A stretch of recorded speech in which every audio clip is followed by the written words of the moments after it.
अस्सलाम वालेकुम dear students. बेटा हमने लास्ट टाइम पढ़ा था कि हमने ओडीज के बारे में, हायर ऑर्डर ओडीज के बारे में पढ़ा था। लेकिन लास्ट टाइम हमने पढ़ा था कि कुछ ऐसी इक्वेशन जो सॉल्वेबल फॉर पी होती हैं, कुछ ऐसी इक्वेशन कुछ जो सॉल्वेबल फॉर वाई होती हैं।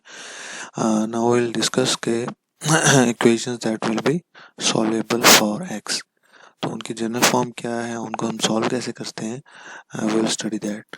फॉर एग्जांपल आपके पास एक इक्वेशन है इस फॉर्म में यानी when differential equation solvable for X, तो हमारे पास उसकी जनरल फॉर्म बनती है। हम उसको कन्वर्ट करते हैं, या जनरल फॉर्म अगर नाम गिवन हो तो एक्स जो वेरिएबल है उसका equal F of Y P की फॉर्म में फंक्शन बनता है।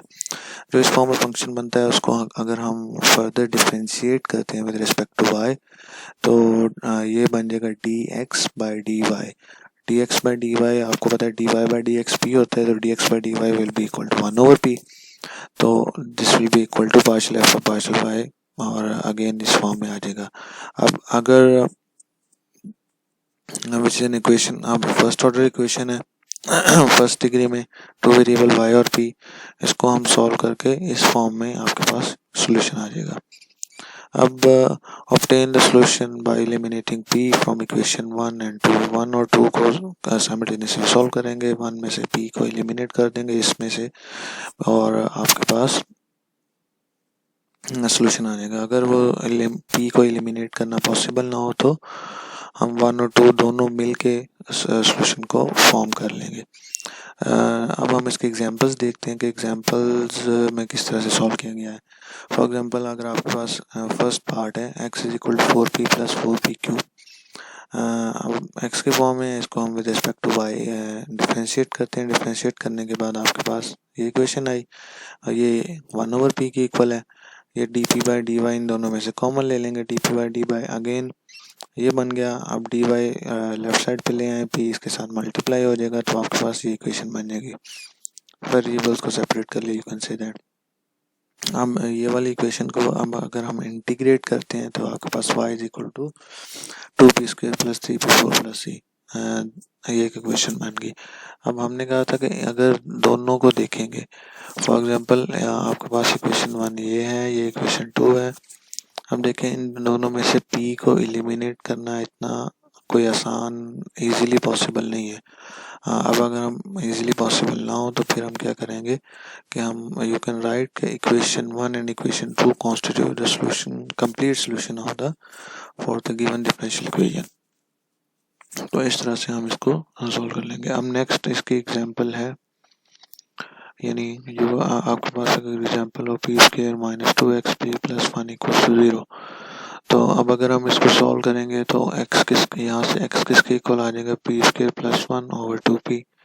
तो अब अगर हम इसको सेपरेट करेंगे, p² over 2p plus 1 over 2p, 1 over 2 common लिया तो p प्लस 1 ओवर p ये टर्म बन गई।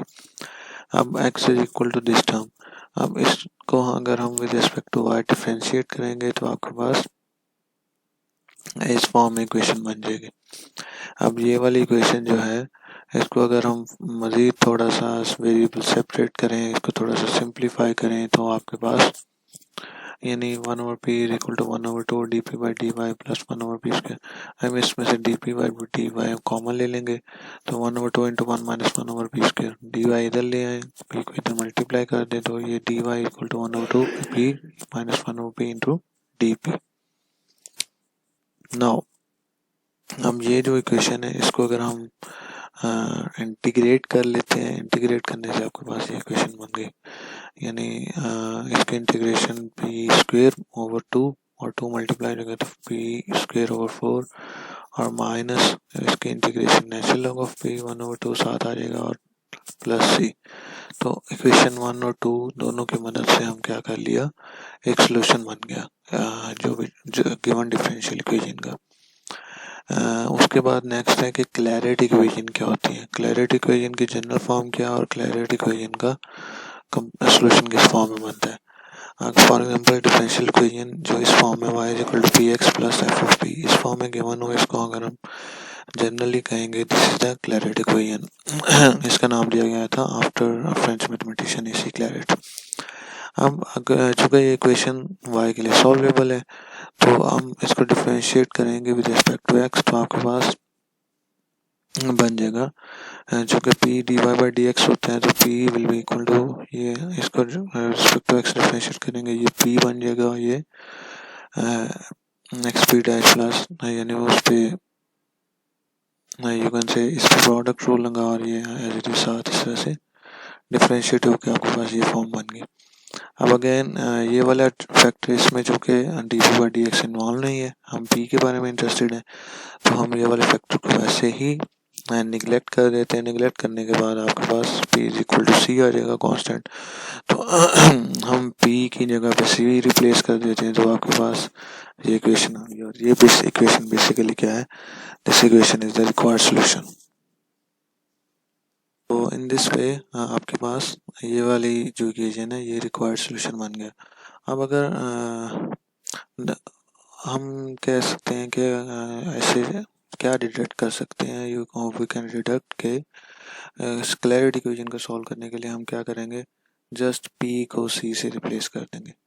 अब हम इसकी एग्जांपल, अब फॉर एग्जांपल यहाँ पे इसको अगर हम देखेंगे, if we eliminate p between this equation 1 we get a solution which does not contain, जिसमें कांस्टेंट ही नहीं है, तो वो पार्टिकुलर सॉल्यूशन नहीं होगा, तो इसको हम सिंगुलर सॉल्यूशन का नाम देंगे। अब फॉर एग्जांपल आपके पास एग्जांपल इस फॉर्म में गिवन है, अब आपको y is equal to P X plus I square P square plus B square square root. अब अगर इस तरह से इक्वेशन गिवन है तो इसको हम ये अगर हम आइडेंटिफाई करेंगे तो क्लैरिटी इक्वेशन की जनरल फॉर्म क्या थी, यानी y इज इक्वल टू, यहाँ पे x इन्वॉल्व है p के साथ और यहाँ पे f ऑफ p यानी p का फंक्शन है। तो अब हम अगर इसको देखें तो आइडेंटिफाई करने से, यानी यहाँ पे भी p का फंक्शन बन रहा है, बाकी दोनों कांस्टेंट हैं और ये p के साथ x इन्वॉल्व है, तो this is the general form, या standard form of Clairaut equation. अब जस्ट हमने यहाँ पे क्या डिफाइन किया है कि it appears to that to solve clarity equation it is necessary only to replace p by c, यानी हम यहाँ पे जो जहाँ पे p आ रहा है वहाँ पे अगर हम c से रिप्लेस कर देंगे तो y is equal to C X plus A square C square plus B square, तो ये आपके पास इक्वेशन का सोल्यूशन बन गया। अब इसी तरह नेक्स्ट इक्वेशन देखेंगे, y is equal to P into X minus B plus A over P, ये इक्वेशन है।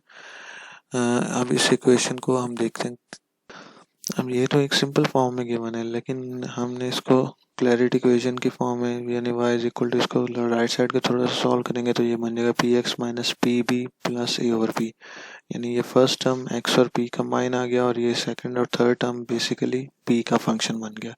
तो ये इसको हम कह सकते हैं कि ये इस क्लैरिटी इक्वेशन है।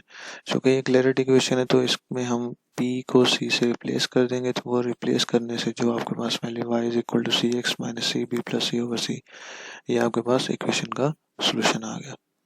Now move on to next. Next आपके पास कुछ ऐसी इक्वेशंस होती हैं जो कि जिसको हम क्लैरिट फॉर्म में कन्वर्ट कर सकते हैं, यानी आपके पास इक्वेशन गिवन है लेकिन उस पर कोई ना कोई चीज़ ट्रांसफॉर्मेशन अप्लाई करेंगे तो वो क्लैरिट फॉर्म में कन्वर्ट हो जाएंगी। फॉर एग्जांपल अगर आपके पास ये इक्वेशन है, इसमें आप ट्रांसफॉर्मेशन या सब्स्टिट्यूशन करें, u is equal to X square V is equal to Y square, तो u is equal to X square से आप D U by D X 2x बन जाएगा और v is equal to Y square से D V by D X 2 by D Y by D X आ जाएगा, और इसको हम 2 बाई पी की यानी D Y by D X को हम p लिखते हैं तो ये p रिप्लेस हो जाएगा यहाँ पे। तो again D V by D U अगर हम कैलकुलेट करें, ये चेन रूल अप्लाई किया तो आपके पास D V by D U की वैल्यू आ गई पी वाई बाई एक्स।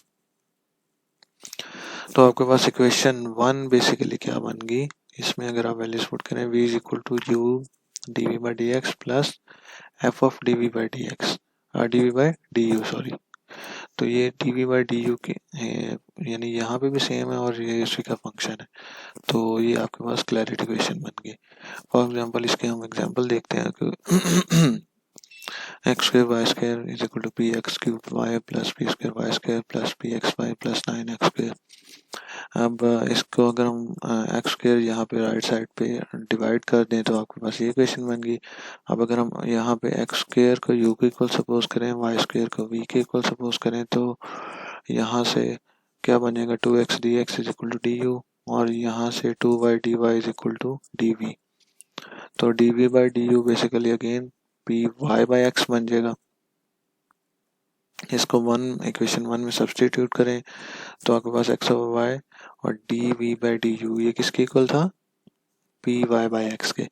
तो py ओवर x आना चाहिए।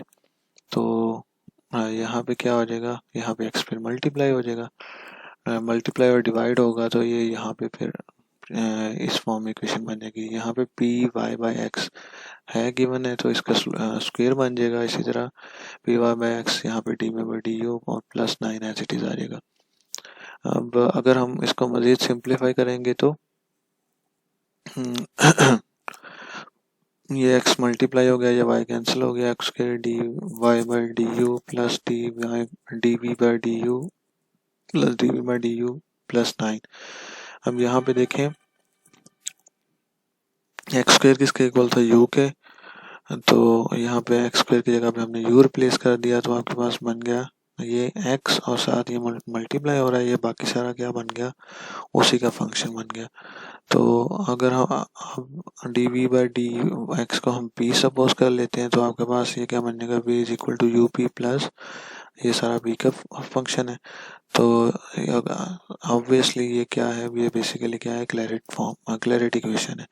तो अब अगर हम इसको क्लैरिटी इक्वेशन को हम सॉल्व करना हो तो हम क्या करते हैं कि उसको c से रिप्लेस कर देते हैं, p को c से रिप्लेस किया तो आपके पास ये जनरल सोल्यूशन बन गया। This is all about clarity equation.